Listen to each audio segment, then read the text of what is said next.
এই গোল স্ট্রাকচার নিয়ে আমাদের আগ্রহ অনেক, তো চলুন আজকে এটি ঘুরে দেখা যাক। আসসালামু আলাইকুম এভরিওয়ান, আমি জান্নাতুল ফেরদৌস এন্ড আজকে আমি চলে এসেছি আমেরিকান ইন্টারন্যাশনাল ইউনিভার্সিটি বাংলাদেশে।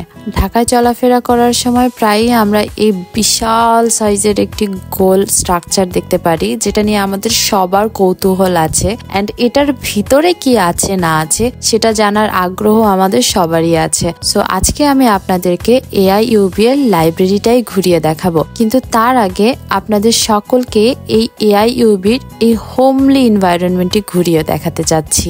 এখানে আসার পর থেকেই আমার একটা হোমলি ফিল আসছে, কারণ পুরো এনভায়রনমেন্টটা একটা স্কুলের মতো আছে, যে এডুকেশনাল ইনস্টিটিউশনের যে এনভায়রনমেন্টটা ছোটবেলায় আমরা পেয়ে এসেছি, AIUB তে আসার পরে একদম সেরকম একটা এনভায়রনমেন্ট পাওয়া যাচ্ছে। ক্লাসের সামনের করিডোর, বৃষ্টি আসলে বৃষ্টির ঝুমঝুম শব্দ, সবটা যেন একদম স্কুলের মতো লাগছিল। এন্ড এই জিনিসটা আসলে একটা ভালো লাগার জিনিস, কারণ এখন ঢাকায় সবগুলো ইউনিভার্সিটি মোটামুটি একদম হাই টল বিল্ডিংস হয়ে গেছে।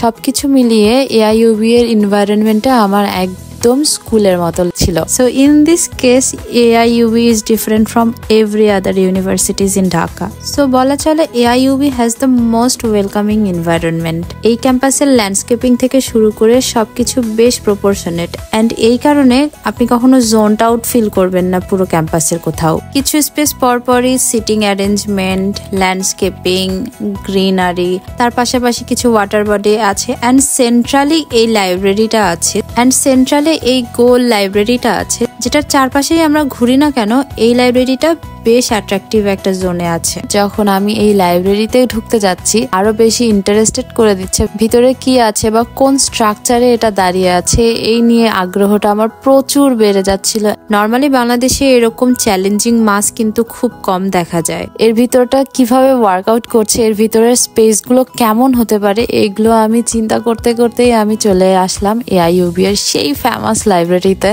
পুরো স্ট্রাকচারের চারদিকটাতেই একটা সার্কুলার ওয়াটার বডি আছে, এন্ড এই ওয়াটার বডিটা কিছু কানেক্টিং ব্রিজ দিয়ে কানেক্টেড আছে। ভিতরে যাওয়ার পরের এনভায়রনমেন্টটা একদমই ডিফারেন্ট। পুরো লাইব্রেরি ফাংশনটা এত স্মুথলি ওয়ার্কআউট করছে। ঘুরতে ঘুরতে কখন আমি আবার আমার আগের পয়েন্টটাতে চলে আসছি এটা আমি বুঝতে পারছি না। আমি বেশ কয়েকটা ফ্লোরে গিয়েছি। পুরো স্ট্রাকচারটা শেলের মতো কাজ করছে, শেল স্ট্রাকচারের মতো কাজ করছে। ভিতরে কলাম বিম দিয়ে ফ্লোর স্ল্যাব গুলো কানেক্টেড আছে শেল স্ট্রাকচারের ভিতরে, আর এর ভিতরে ভার্টিক্যাল সার্কুলেশনের ব্যবস্থাটাও অনেক স্মুথ আছে। প্লাস এখানে ভার্টিক্যাল কমিউনিকেশনের জন্য ডাবল হাইট আছে, ট্রিপল হাইট আছে। এন্ড পুরো স্ট্রাকচারটার মধ্যে সব থেকে মজার জিনিসটা হচ্ছে যে আমি উপরের একটা ফ্ল্যাট স্ল্যাব যেটা দেখি আমরা নর্মালি ইউজ টু, এইখানে সেই বোরিংনেসটা আসে না। এখানে উপরে তাকালেই একটা গোল্লা শেপের একটা স্ট্রাকচার দেখা যাচ্ছে। এটা খুবই মজার এন্ড একটা খুবই এক্সপ্লোর করার মতন একটা জিনিস, এটা আমার বেশ মজা লেগেছে।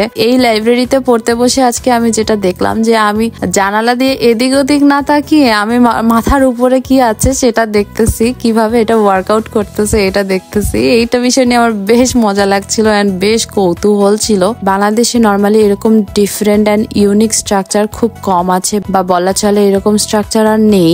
এত হেভি একটা স্ট্রাকচার দাঁড়িয়ে আছে এন্ড একদম ইউনিক একটা ক্যারেক্টারিস্টিক্স এর লাইব্রেরি এইটা। এই গোল স্ট্রাকচারটা যে অ্যাকচুয়ালি লাইব্রেরি বাহির থেকে বোঝার কোনো উপায় নাই। নর্মালি এখানকার যারা স্টুডেন্ট তারাই এটা জানে যে এর ভিতরে ফাংশনটা কি কি আছে। শুধু যে লাইব্রেরি তা নয়, সাথে কিছু অফিস রুমও আছে। আমার লাইব্রেরিটা ঘুরে বেশ মজা লেগেছে এন্ড আমি বললাম আমার কিউরিওসিটির স্পেসটা হচ্ছে যে উপরে ফ্ল্যাট রুফ কন্টিনিউসলি দেখা লাগছে না। আপনাদের কেমন লেগেছে অবশ্যই জানাবেন, এন্ড দেখা হবে নেক্সট কোনো ব্লগে। টিল দেন সবাই ভালো থাকবেন। আল্লাহ হাফেজ।